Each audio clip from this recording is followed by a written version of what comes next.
नमस्कार दोस्तों, मैं आपका दोस्त बजरंग प्रजापति एक बार फिर से आपके सामने हाजिर हूं इतिहास का एक और पन्ना लेकर।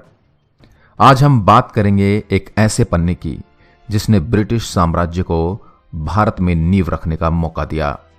आज हम बात करेंगे प्लासी के युद्ध की। प्लासी का युद्ध बंगाल के नवाब सिराजुद्दौला और ईस्ट इंडिया कंपनी के संघर्ष का परिणाम था। इस युद्ध के अत्यंत महत्वपूर्ण तथा स्थायी परिणाम निकले। 1757 ईस्वी में हुआ प्लासी का युद्ध ऐसा था जिसने भारत में अंग्रेजों की सत्ता की पूर्णतः स्थापना कर दी। बंगाल की तत्कालीन स्थिति और अंग्रेज स्वार्थ ने ईस्ट इंडिया कंपनी को बंगाल की राजनीति में हस्तक्षेप करने का अवसर प्रदान किया।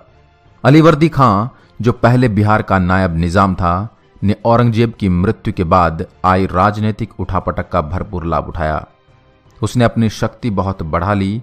वह एक महत्वाकांक्षी व्यक्ति था।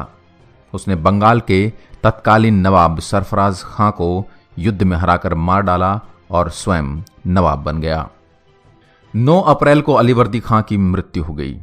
अलीवर्दी खां की अपनी कोई संतान नहीं थी, इसलिए उसकी मृत्यु के बाद अगला नवाब कौन होगा, इसके लिए कुछ लोगों में उत्तराधिकार के लिए षड्यंत्र शुरू हो गए।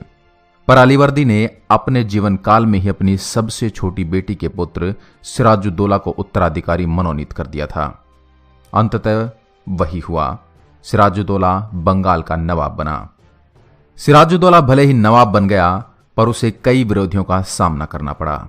उसकी सबसे बड़ी विरोधी और प्रतिद्वंदी उसके परिवार से ही थी, और वह थी उसकी मौसी।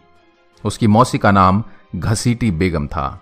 घसीटी बेगम का पुत्र शौकतगंज, जो स्वयं पूर्णिया का शासक था, उसने अपने दीवान अमीन चंद और मित्र जगत सेठ के साथ सिराजुद्दौला को परास्त करने का सपना देखा। मगर सिराजुद्दौला पहले से ही सावधान हो चुका था। उसने सबसे पहले घसीटी बेगम को कैद किया, उसका सारा धन जब्त कर लिया। इससे शौकतगंज भयभीत हो गया और उनसे सिराजुद्दौला के प्रति वफादार रहने का वचन दिया। पर सिराजुद्दौला ने बाद में उसे युद्ध में हराकर मार डाला। इधर ईस्ट इंडिया कंपनी अपनी स्थिति मजबूत कर चुकी थी। दक्षिण में फ्रांसीसियों को हराकर अंग्रेजों के हौसले बुलंद थे, मगर वे बंगाल में भी अपना प्रभुत्व जमाना चाहते थे। पर अलीवर्दी ने पहले से ही सिराजुद्दौला को सलाह दे दी थी कि किसी भी हालत में अंग्रेजों का दखल बंगाल में नहीं होना चाहिए। इसलिए सिराजुद्दौला भी अंग्रेजों को लेकर शंकित था। सिराजुद्दौला ने अंग्रेजों को फोर्ट विलियम किले को नष्ट करने का आदेश दिया, जिसको अंग्रेजों ने ठुकरा दिया। गुस्साए नवाब ने मई 1756 में आक्रमण कर दिया। 20 जून 1756 में कासिम बाजार पर नवाब का अधिकार हो गया। उसके बाद सिराजुद्दौला ने फोर्ट विलियम पर भी अधिकार कर लिया। अधिकार होने के पहले ही अंग्रेज गवर्नर ड्रैक ने अपनी पत्नी और बच्चों के साथ भागकर फुल्टा नामक एक द्वीप में शरण ले ली। कलकत्ता में बची खुची अंग्रेजों की सेना को आत्मसमर्पण करना पड़ा। अनेक अंग्रेजों को बंदी बनाकर और मानिकचंद के जिम्मे कलकत्ता का भार सौंपकर नवाब अपनी राजधानी मुर्शिदाबाद लौट आया। ऐसी ही परिस्थिति में काली कोठरी की दुर्घटना, द ब्लैक होल ट्रेजेडी घटी, जिसने अंग्रेजों और बंगाल के नवाब के संबंध को और भी कटु बना दिया। कहा जाता है कि 140 अंग्रेजों, जिनमें उनकी स्त्रियां और बच्चे भी थे, को फोर्ट विलियम के एक कोठरी में बंद कर दिया गया था, जिसमें दम घुटने से कई लोगों की मौत हो गई थी। जब इस घटना की खबर मद्रास पहुंची तो अंग्रेज बहुत गुस्से में आ गए और उन्होंने सिराजुद्दौला से बदला लेने की ठान ली। शीघ्र ही मद्रास से क्लाइव और वाटसन थल सेना लेकर कलकत्ता की ओर बढ़े और नवाब के अधिकारियों को रिश्वत देकर अपने पक्ष में कर लिया। परिणाम स्वरूप मानिकचंद ने बिना किसी प्रतिरोध के कलकत्ता अंग्रेजों को सौंप दिया। बाद में अंग्रेजों ने हुगली पर भी अधिकार कर दिया।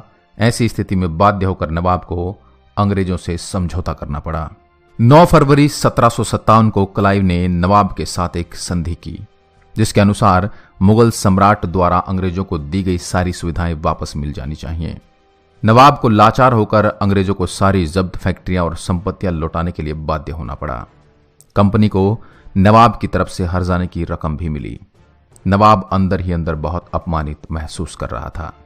अंग्रेज इस संधि से भी संतुष्ट नहीं हुए। वे सिराजुद्दौला को गद्दी से हटाकर किसी वफादार नवाब को बिठाना चाहते थे, जो उनके कहे अनुसार काम करे और उनके काम में रोड़ा न डाले। क्लाइव ने नवाब के खिलाफ षड्यंत्र करना शुरू कर दिया। उसने मीर जाफर से गुप्त संधि की और उसे नवाब बनाने का लोभ दे दिया। इसके बदले में मीर जाफर ने अंग्रेजों को कासिम बाजार, ढाका और कलकत्ता की किलेबंदी करने, 1 करोड़ रुपए देने और उसकी सेना का व्यय सहन करने का आश्वासन दे दिया। इस षड्यंत्र में जगत सेठ, राय दुर्लभ और अमीचंद भी अंग्रेजों से जुड़ गए।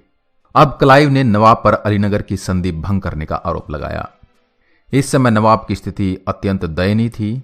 दरबारी षड्यंत्र और अहमद शाह अब्दाली के आक्रमण से उत्पन्न खतरे की स्थिति ने उसे और भी भयभीत कर दिया। उसने मीर जाफर को अपनी तरफ करने की कोशिश भी की, पर वह असफल रहा। नवाब की कमजोरी को भांपकर क्लाइव ने सेना के साथ प्रस्थान किया। नवाब भी राजधानी छोड़कर आगे बढ़ा। 23 जून 1757 को प्लासी के मैदान में दोनों सेनाओं की मुठभेड़ हुई। यह युद्ध नाम मात्र का युद्ध था। नवाब की सेना के एक बड़े भाग ने युद्ध में हिस्सा नहीं लिया। आंतरिक कमजोरी के बावजूद सिराजुद्दौला की सेना, जिसका नेतृत्व मीर मदन और मोहनलाल कर रहे थे, अंग्रेजों की सेना का डटकर सामना करने लगी। परंतु मीर जाफर के विश्वासघात के कारण सिराजुद्दौला को हारना पड़ा।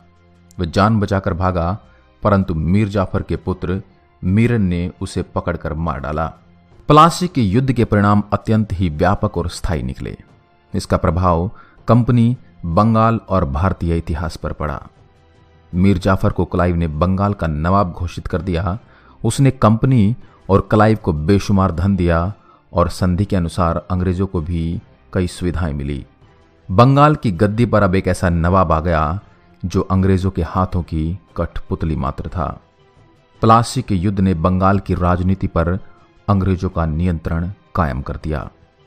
अंग्रेज अब व्यापारी से राज शक्ति के स्रोत बन गए थे। इसका नैतिक परिणाम भारतीय पर बहुत ही बुरा पड़ा। एक व्यापारी कंपनी ने भारत आकर यहां से सबसे अमीर प्रांत के सूबेदार को अपमानित करके गद्दी से हटा दिया और मुगल सम्राट तमाशा देखते रह गए। आर्थिक दृष्टिकोण से भी अंग्रेजों ने बंगाल का शोषण करना आरंभ कर दिया था।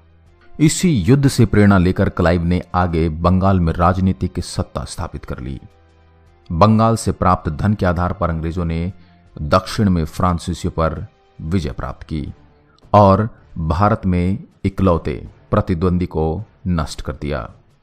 आशा करता हूं यह ऐतिहासिक तथ्य, ऐतिहासिक किस्सा और ये ऐतिहासिक पन्ना आपको पसंद आया होगा। ऐसी ही अन्य वीडियोस के लिए आप हमारे चैनल को लाइक करें, शेयर करें, सब्सक्राइब करें और अपने सुझाव हमें कमेंट बॉक्स में जरूर दें। जय हिंद, जय भारत।